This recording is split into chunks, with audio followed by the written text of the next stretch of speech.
there, it's Derek here from Pacific Coast Auto in Japan, and this one here is something really special in my mind. It's a 1998 Mini, an original sports pack version of it. People are trying to get their hands on these all around the world, but this one here, I don't get my hands on these very often. Original Mini lover, have owned 2 of them myself, including my first car.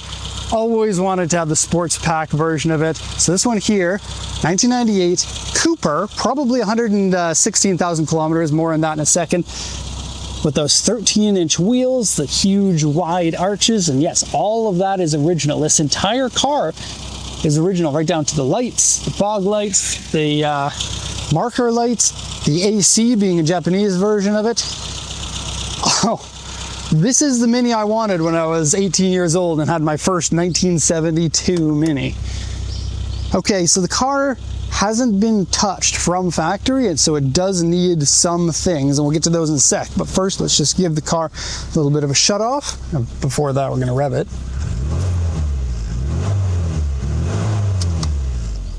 Oh, and one thing before I misinform you, I think it said that it's aftermarket exhaust, which it is. So yeah, not completely stock. That aftermarket exhaust is, in fact, aftermarket.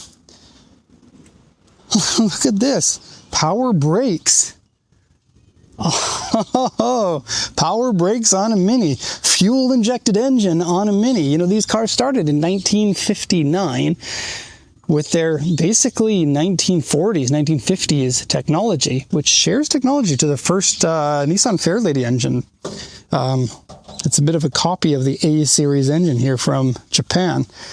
And intake exhaust both on the same side, and they just kept the same engine up until the year 2000. 41 years they sold the Mini. This one here has the, because it's the more powerful one, I think it's somewhere around 78 horsepower, so 1.3 liter engine. Has the radiator, the large size one with a pusher and puller fan, brings in the air from the wheel well here because transversely mounted, and radiator on the side. Man, how much do I love Minis. Want to see us having fun in Japan? Go check out our new channel. Link in the description. Now the oil and the coolant actually look really good, so it's probably been maintained pretty decently.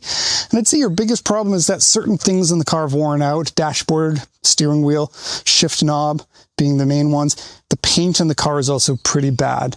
But if there's anything that the Mini can do is it's easy to restore. Pieces are easy to find because it's got a ton of enthusiasts. They made 5.5 million of these cars, and while most of them aren't on the road anymore, still, the aftermarket is thriving for them, and it is easy to get anything that you want for this, including engines, transmissions, axles. Literally everything's easy to find. Okay, so let's go ahead and close the hood here. We don't have too much to say. By the way, it's running twin coil packs here instead of the regular distributor. They got rid of those, I think, in the late-ish 90s, 95, 96. I don't know. Years for the Minis are a little bit tricky. So, oh, and here's another interesting piece of information. Did you guys know that the transmission in this is also the engine's oil sump? So you don't have any transmission gearbox oil to change. Your engine oil is your transmission oil. Kind of a neat little packaging thing. Let's go ahead and close this. Here we go. Hopefully we can do this.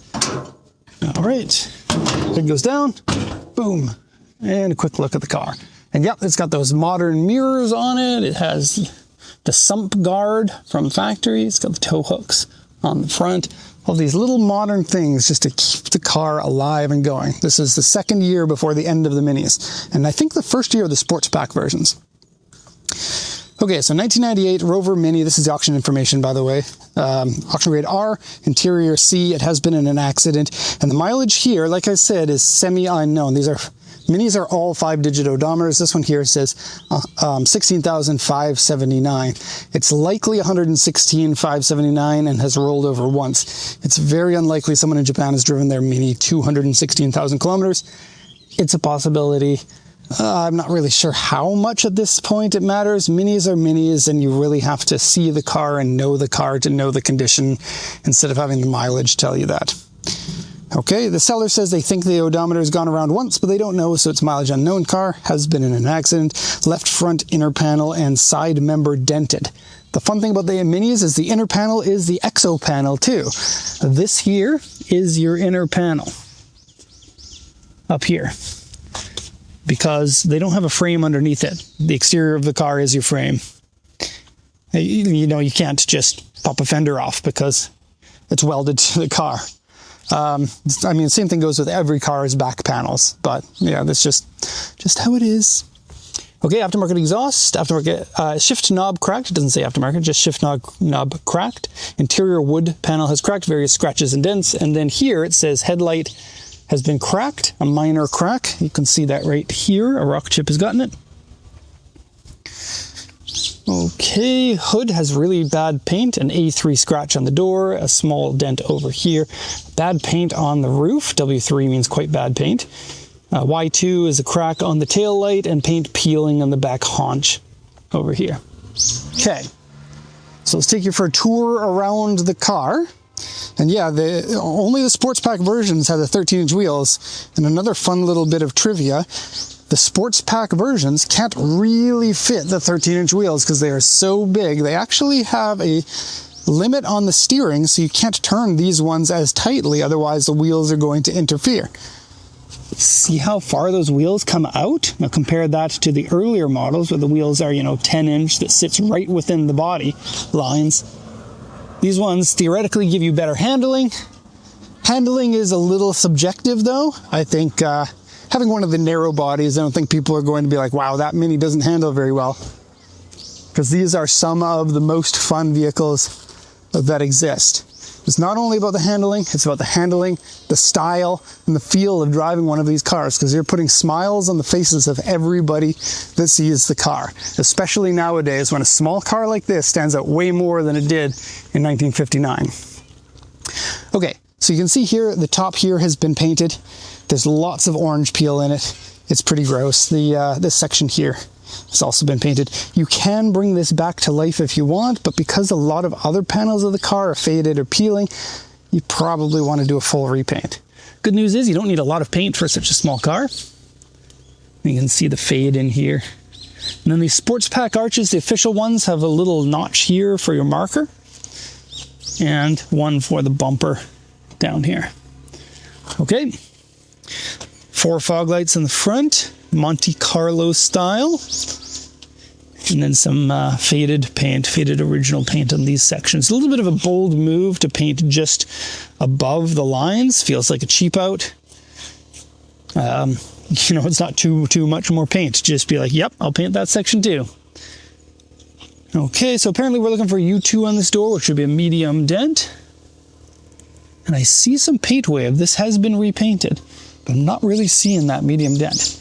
And one of my favorite shapes of a door mirror here. Okay. Coming down here, looking all right.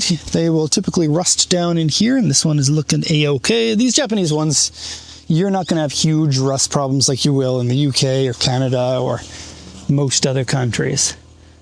A car like this also depends on the car, of course, but you're going to see more of these parked in garages here in Japan because they are a specialty niche vehicle.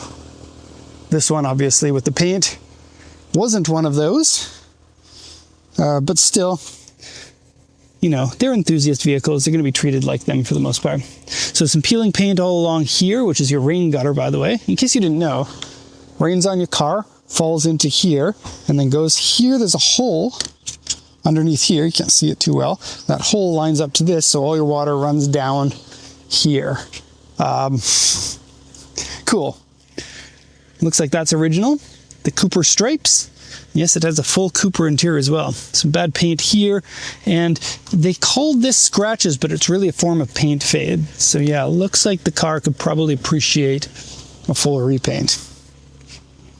Let's go now into the trunk for the interior.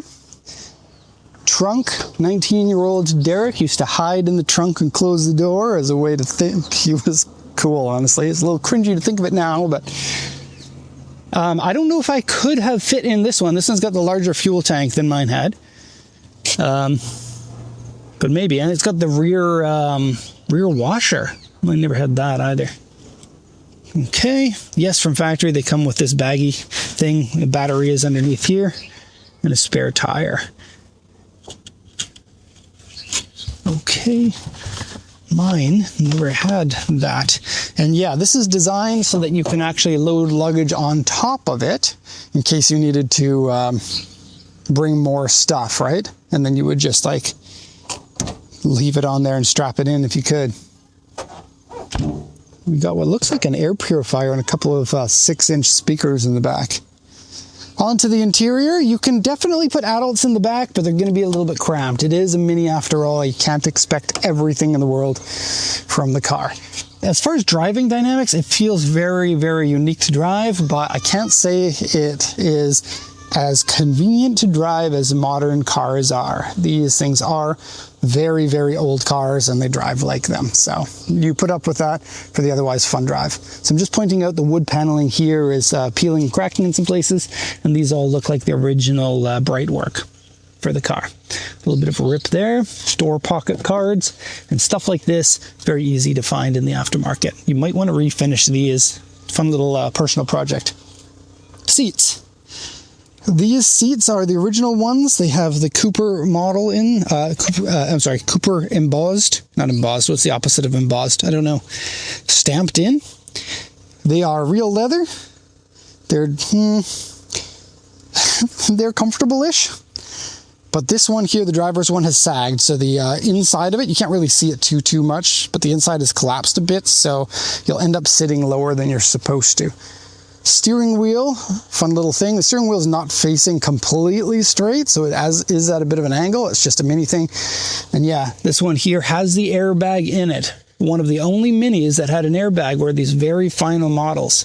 And yeah, that's a full real wood, real leather Mini steering wheel.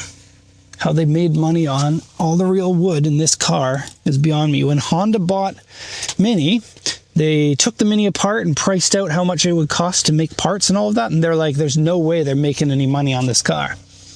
And probably the truth is that they were paying Greg not too much money to build this in the back shed somewhere in the north of England. So some cracks in the dashboard there and there.